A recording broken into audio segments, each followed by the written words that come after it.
We begin tonight with 2 new confirmed cases of COVID-19 in the Philippines. Health officials are urging calm, but one case of a man who has had no recent travel history has Filipinos anxious for what that might mean.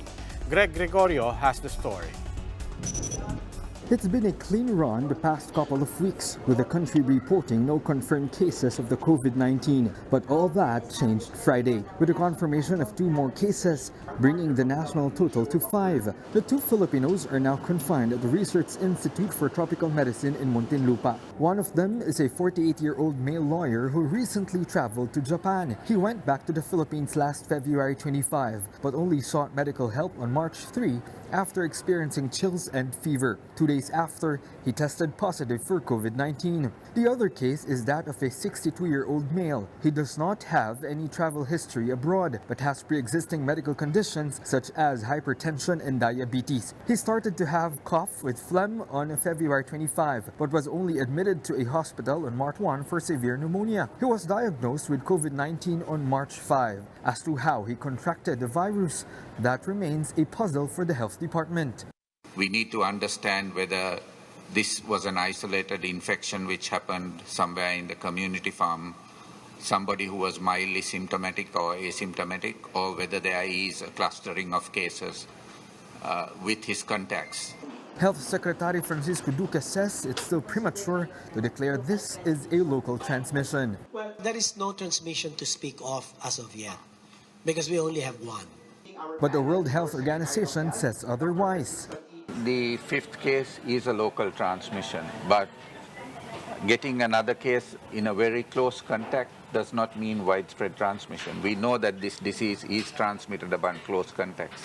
A relative of the 5th case who has flu-like symptoms is now under monitoring pending lab results. The Cardinal Santos Medical Center, which handled the 5th case before his transfer to the RITM, said they took precautionary measures in dealing with him. A Muslim prayer hall in San Juan, where the man was a frequent attendee, was also shut down. Mayor Francis Zamora wants the place disinfected and sanitized. 5 teams of epidemiology experts have been deployed to conduct contact tracing, not just for the 2 cases, but also for the 3 foreigners from Taiwan, Japan, and Australia who tested positive for COVID-19 after visiting the Philippines. For News 5, Greg Gregorio, we are One News.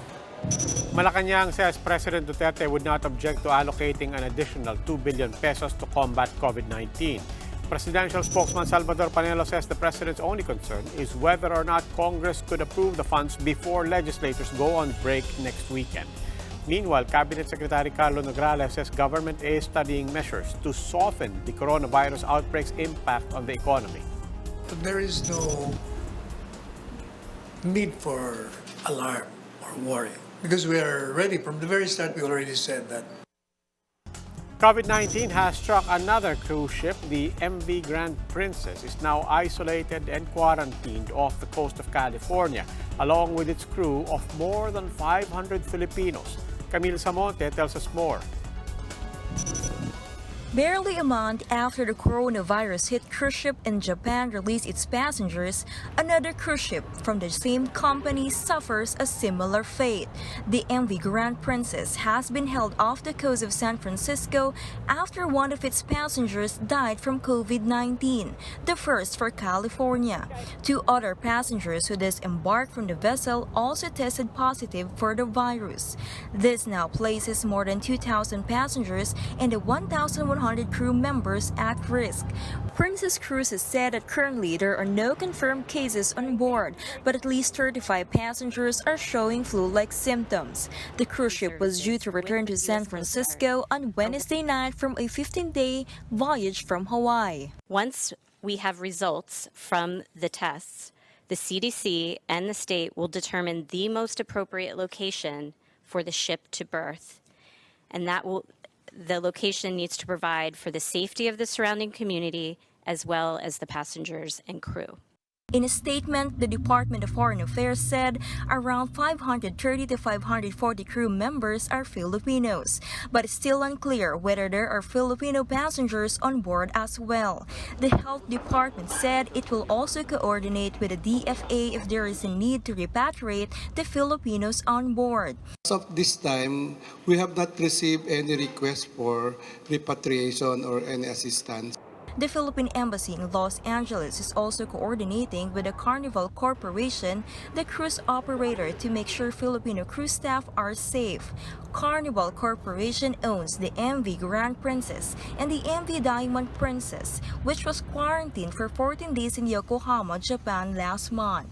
For News 5, Camille Samonte, we are One News.